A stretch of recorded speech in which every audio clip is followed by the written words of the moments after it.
Buffalo Bill's Wild West Show.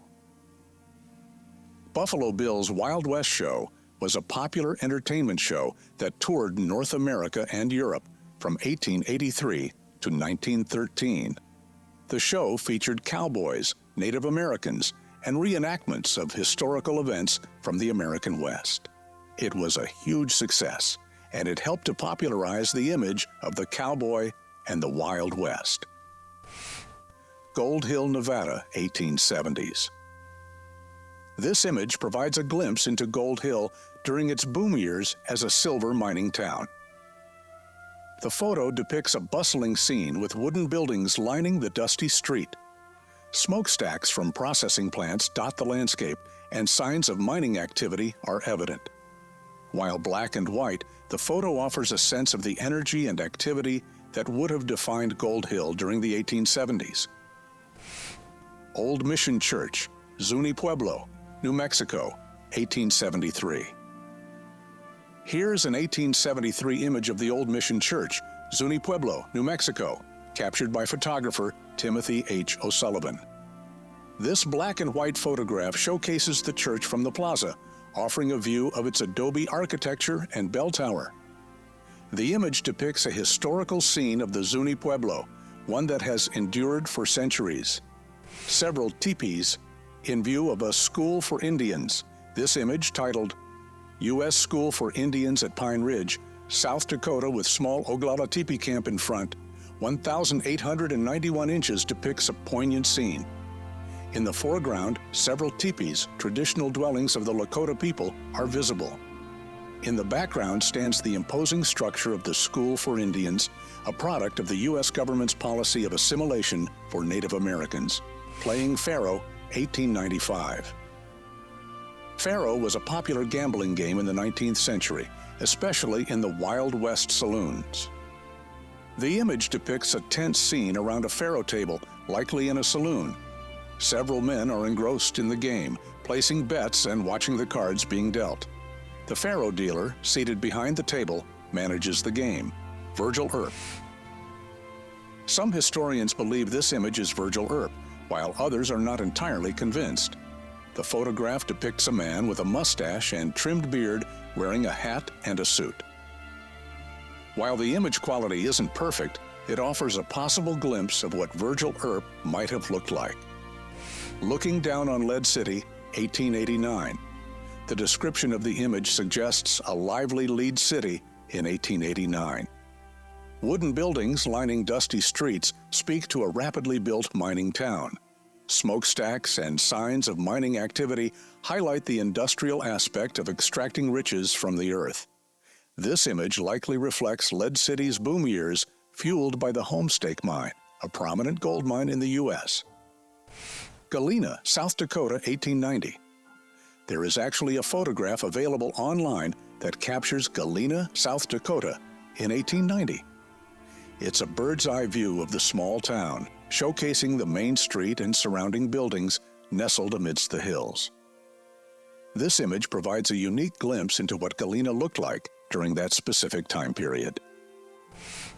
The Pyramid and Domes at Pyramid Lake, 1867. Timothy H. O'Sullivan's 1867 photograph, Tufa Domes, Pyramid Lake, Nevada, is a stark black and white image showcasing the unique geological features of the area.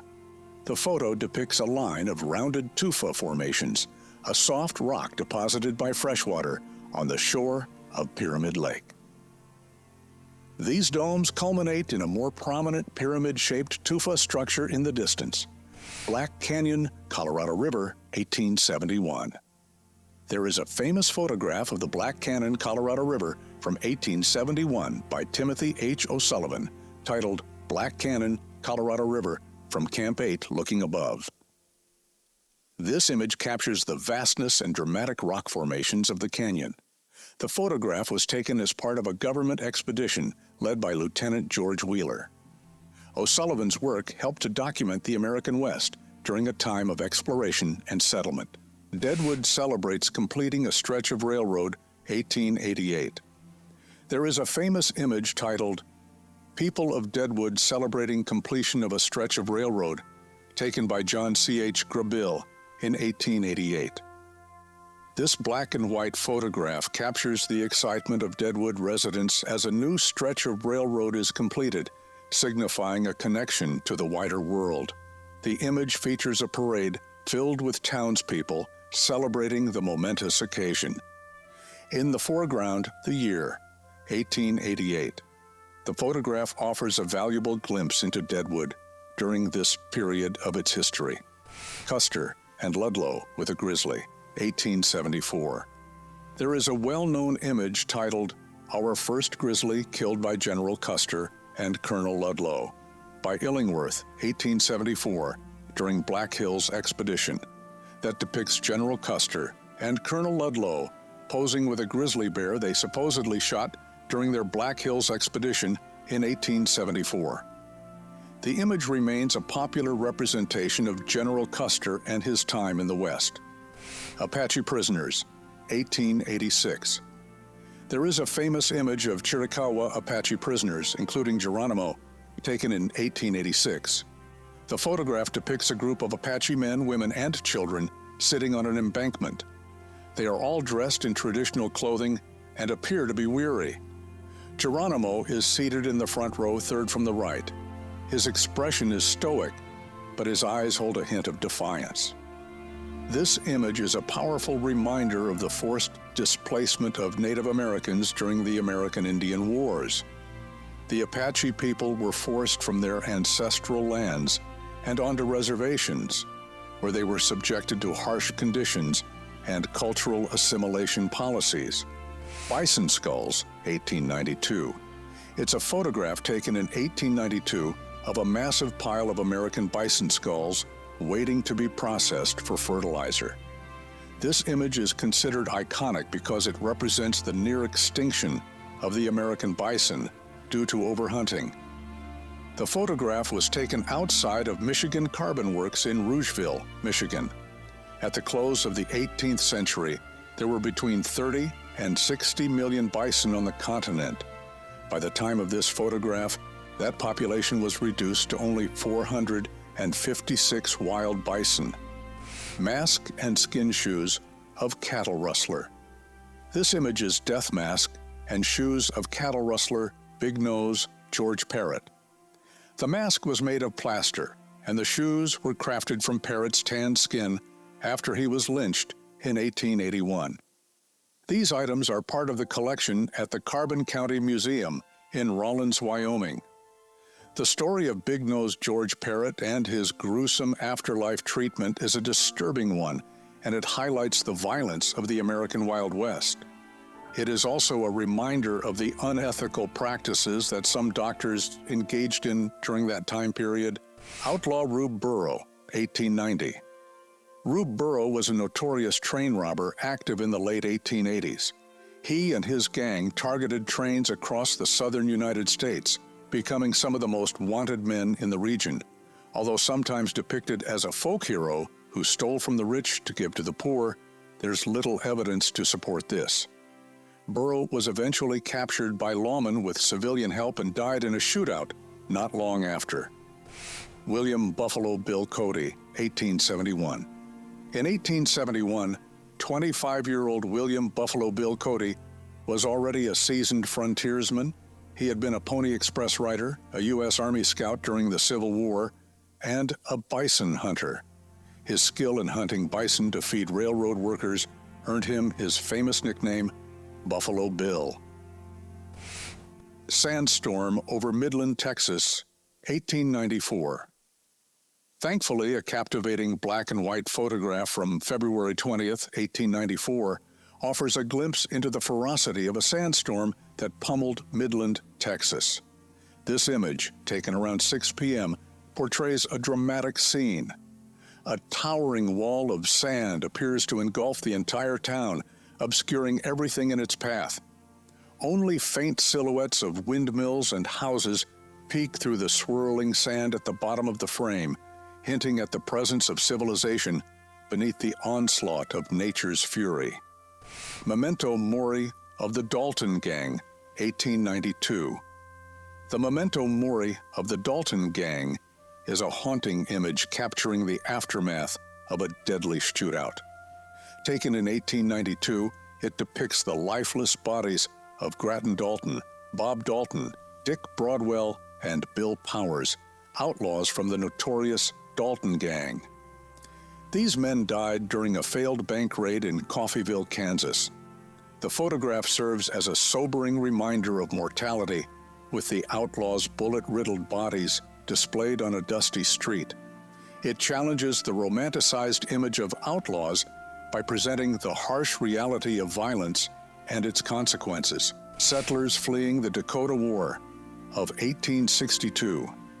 The famous photo titled "People Escaping from the Indian Massacre of 1862" actually depicts families of mixed indigenous and European descent seeking refuge during the U.S. Dakota War. The woman in the foreground, Elise Robertson, is the sister of a key intermediary who tried to bridge the gap between the warring parties. This image reminds us that the conflict wasn't simply a binary one, but a complex event with efforts for peace amidst the violence. OK, Corral After a Fire, 1882. The OK Corral, infamous for the 1881 shootout, faced another kind of showdown just 7 months later. A fire in 1882. This image captures the devastation, with the once bustling corral reduced to smoldering ruins. The photo highlights the impermanence of Wild West towns where even a landmark could be ravaged by fire. The cause of the blaze remains a mystery, but it serves as a reminder of the constant dangers these frontier communities faced. Billy the Kid, 1880. There is one confirmed photograph of Billy the Kid, believed to have been taken around 1880. This tintype image shows Billy the Kid as a young man, likely in his early 20s. His features are relatively unremarkable, though he has a determined gaze and a slight smirk. Pharaoh game. Contrary to what many Westerns depict, cowboys actually preferred Pharaoh over poker. Pharaoh was a popular gambling game in the American Wild West during the 19th century. It was a fast-paced and exciting game that was easy to learn, making it popular among cowboys and other frontiersmen. Olive Oatman. Olive Oatman, kidnapped as a child, became part of the Mojave tribe after her family's murder in 1851. The Mojave traditionally tattooed both genders, and Olive received facial markings in blue pigment. While enduring hardships, she also built connections within the tribe. Eventually returning to white society in 1856, Olive's facial tattoo became a permanent reminder of her captivity and fueled public fascination with her story. Crossing Hila River in Buckboard Wagons, 1885. It depicts exactly what the title describes: a company of soldiers from the 10th Infantry Regiment using buckboard wagons to ford the Gila River close to San Carlos, Arizona Territory around 1885. The photograph is a valuable piece of history as it offers a glimpse into military life and transportation on the Arizona frontier during the American Indian Wars. The image provides details such as the clothing of the soldiers, the design of the buckboard wagons, and the landscape of the area. Common methods of hauling water. In the arid regions of Old Mexico and the southwestern United States, where water was scarce, people relied on various methods to haul water in 1905. This was a popular method for transporting larger quantities of water. A horse or mule would pull a wooden cart with large barrels secured to the frame. The barrels were filled from wells, rivers, or springs, and then transported to homes or businesses. First blacksmith shop in Guthrie, Oklahoma, 1889. The first blacksmith shop in Guthrie, Oklahoma in 1889 is a famous image depicting the early days of the American frontier town. Blacksmiths played an essential role in frontier communities. They were responsible for shaping metal for tools, horseshoes, wagon parts, and other necessities. This particular blacksmith shop stands as a testament to the hard work and ingenuity of the people who settled Guthrie. First house on the present site of Dodge City. The first house on the present site of Dodge City, Kansas, was a 3-room sod house constructed by rancher Henry L. Sittler in August of 1872. It was built near the dusty ruts of the Santa Fe Trail, strategically located for travelers and traders. This unassuming sod house played a pivotal role in the development of Dodge City. It soon became a popular stopping point and laid the foundation for the wild frontier town Dodge City would become, starting a new town, Anadarko Town Site, August 8, 1901. The image showcases an auction in progress at a lumber company booth with temporary bank buildings and the beginnings of a lodging house visible nearby. This imagery symbolizes the nascent town's growth and development. The scene captures the excitement and energy of a new town being established, with people eager to secure the materials they need to build their homes and businesses. The Covered Wagon of the Great Western Migration. This photograph, titled "The Covered Wagon of the Great Western Migration, 1886 in Loup Valley, Nebrai," depicts a family posing with their covered wagon, which served as their home and mode of transportation during their westward journey. It is a powerful image that captures the spirit of the American pioneer spirit and the hardships endured by those who participated in the Great Western Migration.